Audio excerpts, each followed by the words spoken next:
Hello dear students, कैसे हैं आप सभी। आज आपको पास्ट टेंस में कुछ नई चीज सिखाने जा रहे हैं, तो मेरे साथ मेरे चैनल पर पेशेंस बना के रहिए और थोड़ा सा सब्र रखिए, क्योंकि आज आप पास्ट टेंस में कुछ नई चीज सीखने जा रहे हैं जो आज से पहले आपने कभी नहीं सीखी होगी या आज से पहले आपको किसी ने नहीं बताया होगा। तो प्यारे साथियों, मैं हूं संजय कुमार प्रजापति और मैं आपको सिखा रहा हूँ टेंस के बारे में, आपको ज्ञान दे रहा हूँ, नॉलेज दे रहा हूँ और आप भी मुझसे कुछ सीखने की कोशिश कर रहे हो। तो आज के टॉपिक में हम आपको बताने वाले हैं, एक वर्ड होता है जिसे बोलते हैं काश। हिंदी बोलते हैं काश। काश ये होता, काश वो होता, काश मेरे पास बेशुमार दौलत होती, काश मेरे पास एक सुंदर सी कार होती, काश मैं राजा होता, काश मैं राजकुमार होता, या काश मैं आपकी तरह एक सिंगर होता। तो काश शब्द जो है, ये काश शब्द का पास्ट टेंस से बहुत ही बड़ा नाता है।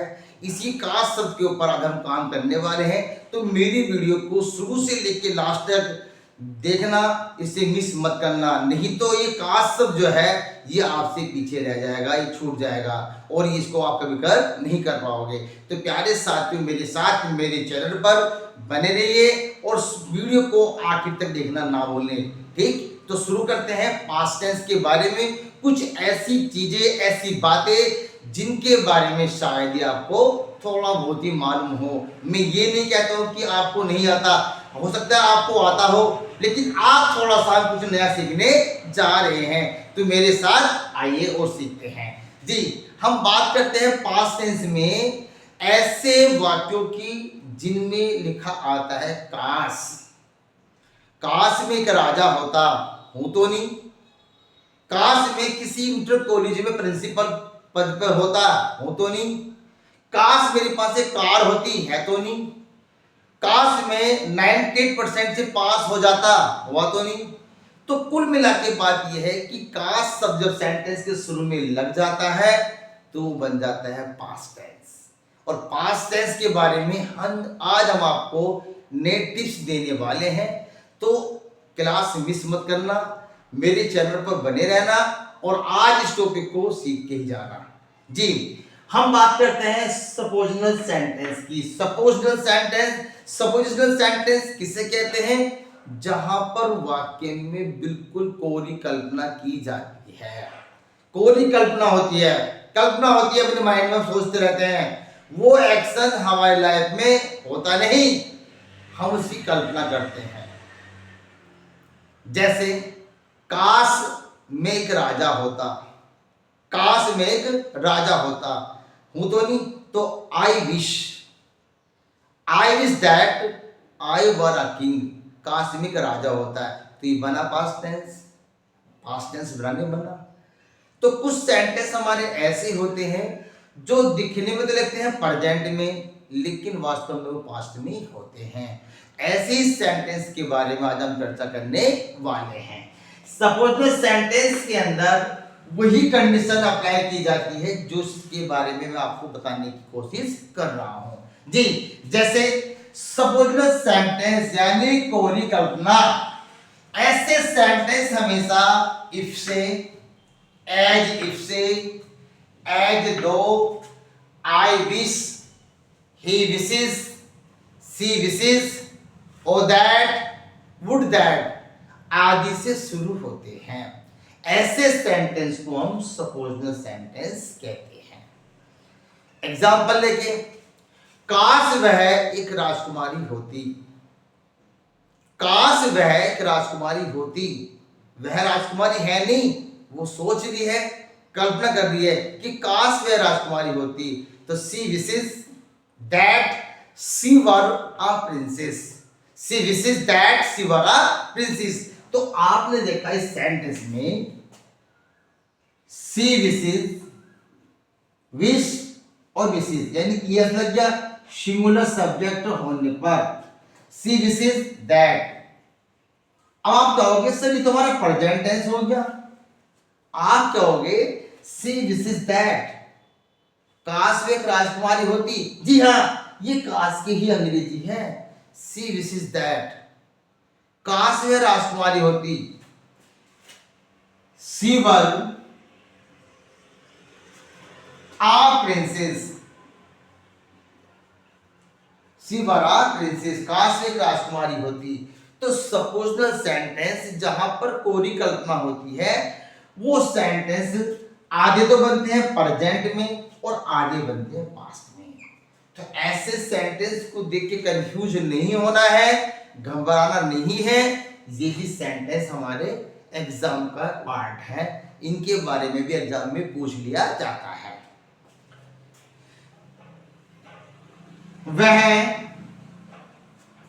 वह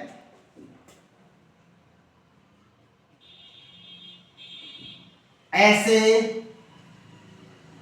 बातें करता है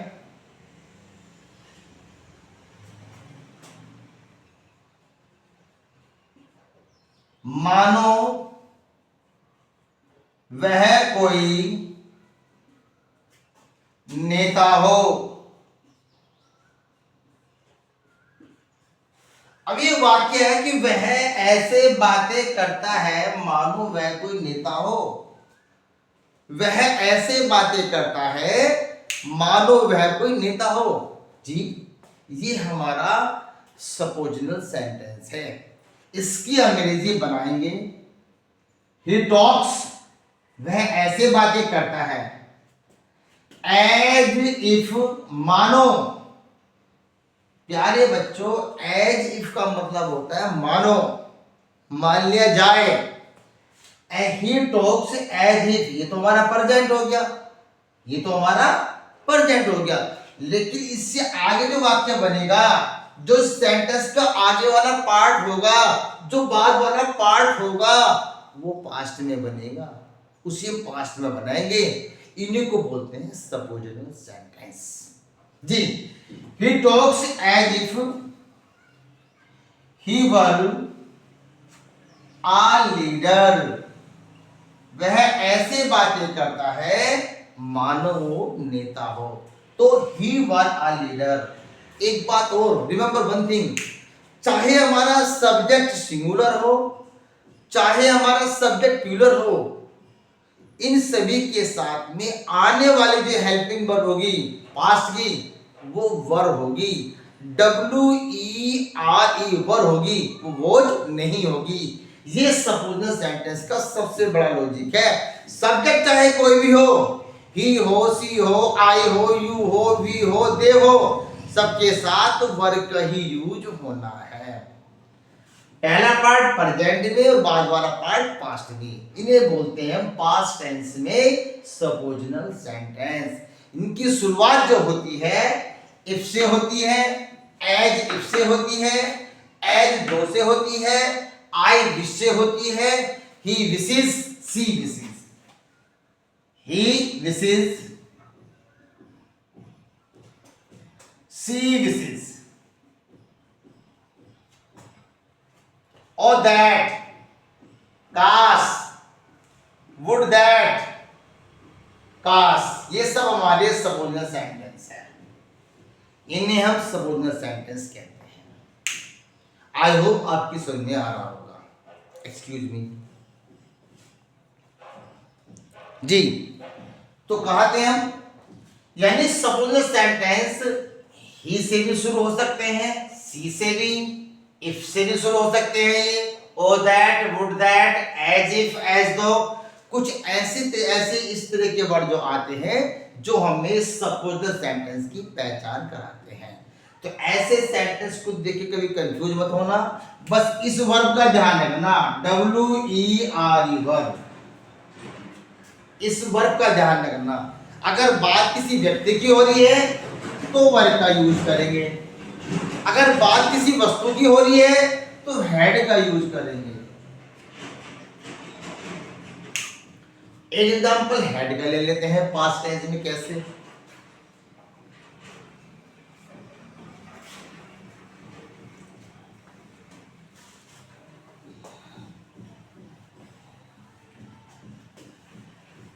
कैसे? काश,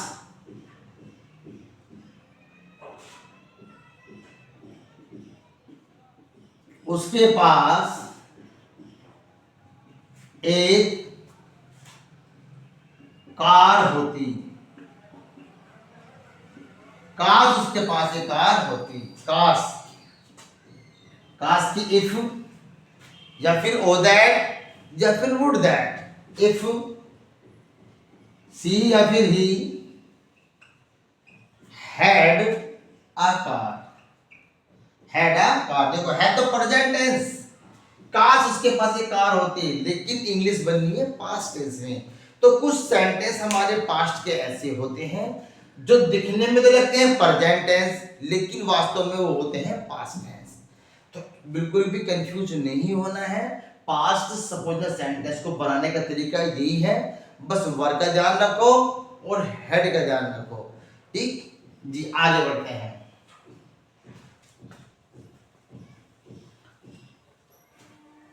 अब बात कर लेते हैं हम, कुछ ऐसी कंडीशन पास्ट टेंस में आ जाती हैं जो बिल्कुल सिस्टम से अलग है।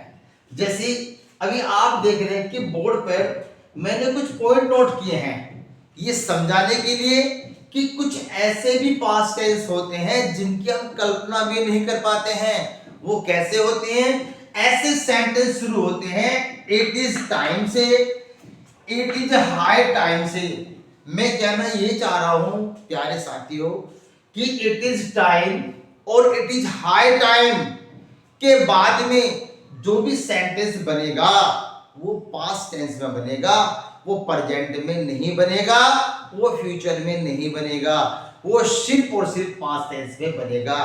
तो हमेशा ध्यान रखना, इट इज टाइम और इट इज हाई टाइम के बाद पास्ट टेंस का ही यूज होता है।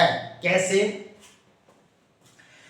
अब समय हो गया है कि तुम सोने जाओ, अब समय हो गया है कि तुम सोने जाओ, लग रहा है प्रेजेंट टेंस लेकिन है past tense. It is time you went to bed, अब समय हो गया है तुम्हें सोना चाहिए, यानी सोने का समय हो गया है, तुम्हें सोना चाहिए। It is high time you went to bed, it is high time you worked hard, it is high time you went to market, it is high time you studied hard जी। it is high time we started our work, अब समय आ गया है कि हमें अपना काम शुरू कर देना चाहिए। तो जो सेंटेंस हमारे इट इज टाइम से शुरू होते हैं, it is time plus past tense, तो इनके बाद में पास्ट टेंस का यूज होगा, जिसका फॉर्मूला ये है, पहले सब्जेक्ट, फिर मेन वर्ब की सेकंड फॉर्म और फिर ऑब्जेक्ट। समझिए?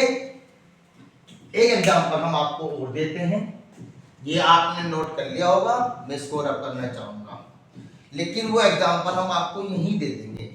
जैसे यहाँ पे लिखा हुआ है अब समय सोने का हो गया है कि तुम्हें सोना चाहिए या तुम्हें अब सो जाना चाहिए, तो it is time you went to bed, यानी यहाँ पे पास्ट टेंस बन गया है, और पास्ट टेंस होने पर यहाँ सेकंड फॉर्म आ रही, देखो you went to bed we started our work, यानी इट इज टाइम के बाद में पास्ट टेंस का ही यूज होगा, प्रेजेंट टेंस का यूज नहीं होगा।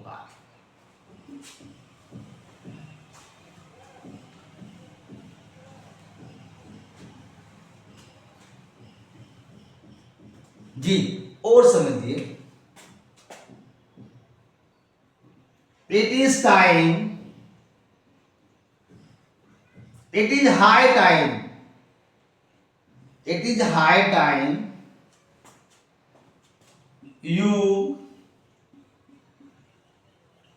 you played cricket, तो देखो ये वाला पास्ट टेंस में बना है। अब सही समय है या यह सही समय है कि तुम्हें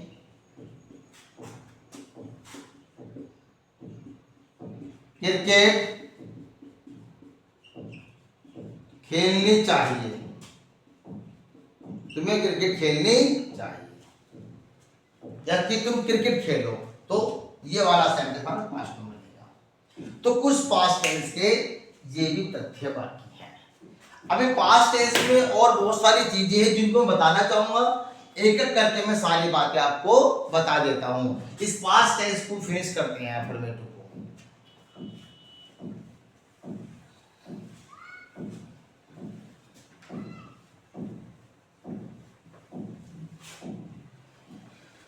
जी, आपने देखा होगा कि पास्ट टेंस के अंदर कई चीजें ऐसी भी होती हैं कि कोई कार्य पास्ट में चल रहा है, पास्ट में यदि कोई काम चल रहा है और उस पास्ट में काम चलते रहने के दौरान एक और काम होता है, जैसे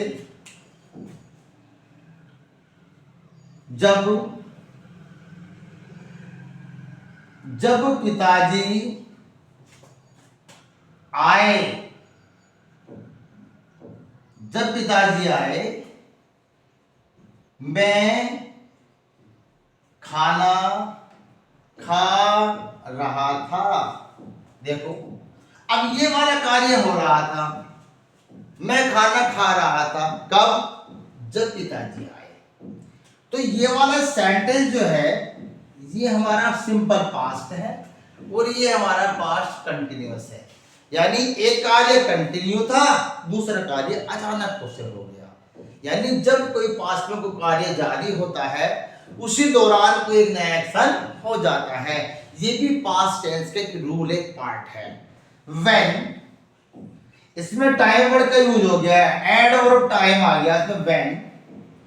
व्हेन फादर केम, कम की सेकंड फॉर्म केम,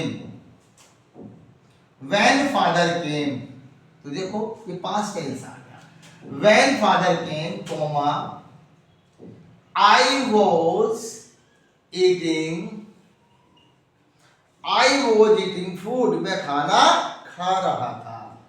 देखिए आप, पास्ट में ये वाला टेंस कार्य हो रहा था और अचानक से काम। ऐसे भी एक्शन होते हैं जिनमें क्लोज बन जाती है, जिनमें टाइम वर्ड का यूज हो जाता है, जिन सेंटेंस में एडवर्ब टाइम का जिक्र होता है। जैसे तुम्हारे जाने के बाद मैंने खाना खाया था, पिताजी के आने के बाद मैंने अपनी पुस्तक पढ़ी थी। तो ऐसे सेंटेंस में, ऐसे वाक्यों में सेंटेंस के दो पार्ट बन जाते हैं, एक तो होता है सिंपल पास्ट में और एक होता है पास्ट परफेक्ट में। तो ऐसे सेंटेंस की अंग्रेजी हम इस प्रकार से बना सकते हैं। हमारा पास्ट टेंस का एक सेंटेंस में दे रहा हूं आपको, जैसे तुम्हारे जाने के बाद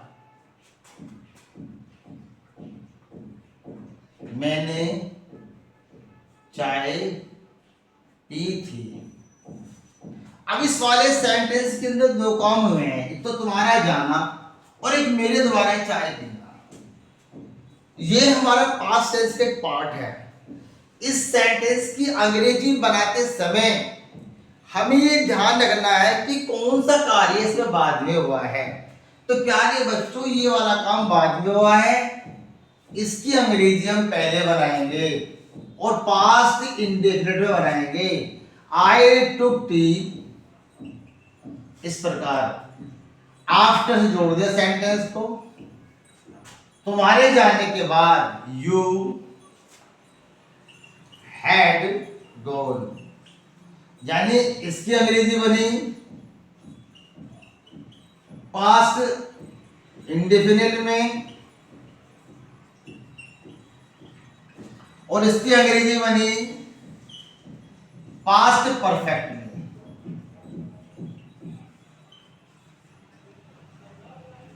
ठीक, ऐसी एग्जांपल है। रामू के खेलने के बाद मैंने एक पत्र लिखा था। तो रामू के खेलने के बाद जो मेरे जो पत्र लिखने का जो काम था, जो मैंने पत्र लिखा था, वो कब लिखा था? जब रामू खेल चुका था उसके बाद। तो बाद में तो काम मेरा हुआ ना पत्र लिखने का। तो I wrote a letter after Ramu had played, यानी जो काम मेरे द्वारा हुआ वो मेन मुख्य काम था, जिसे हम बोलते हैं प्रिंसिपल क्लोज। ठीक, और मेरा काम किस पे डिपेंड था? वो था राजू क्रिकेट खेलने का। समझिए आप लोग। तो कुल मिला के ये कि पास्ट टेंस में जब हम पास्ट टेंस पढ़ते हैं तो पास्ट टेंस में इस चीजें हम छोड़ देते हैं, इसे हम जाके पढ़ते हैं पास्ट परफेक्ट में। क्यों भाई? इस चीज को हम पास्ट सिंपल पास्ट में पढ़ेंगे ना। जब हमें पास्ट टेंस में सेकंड फॉर्म का यूज करना ही है तो इस पॉइंट को भी पढ़ेंगे हम इंतजार करते हैं कब का? पास्ट परफेक्ट का। उससे पहले हमारे एग्जाम में ये आ गया, हमें करना आता नहीं है, तो हमें तो इतने पता था भाई पास्ट टेंस में सेकंड फॉर्म आती है, लेकिन पास्ट टेंस में बहुत सारे लॉजिक होते हैं जो मैंने एक करके आपको बता दिए हैं। ठीक, मैंने पास्ट टेंस में आपको हैबिचुअल एक्शन भी करा दिए हैं, पास्ट टेंस में मैंने आपको कंडीशनल सेंटेंस भी करा दिए हैं, पास्ट टेंस में मैंने आपको सपोजिशनल भी बता दिए हैं, और पास्ट टेंस में मैंने आपको ऐसे सेंटेंस भी बताए हैं जिनमें एडवर्ब ऑफ टाइम का यूज होता है, यानी जो दो सेंटेंस से मिलकर बनते हैं। तो मैं समझता हूं, मैं उम्मीद करता हूं मेरे द्वारा बताए गए पास्ट टेंस के जो टॉपिक हैं, ये लॉजिक जो थे आपकी समझ में आ गए होंगे।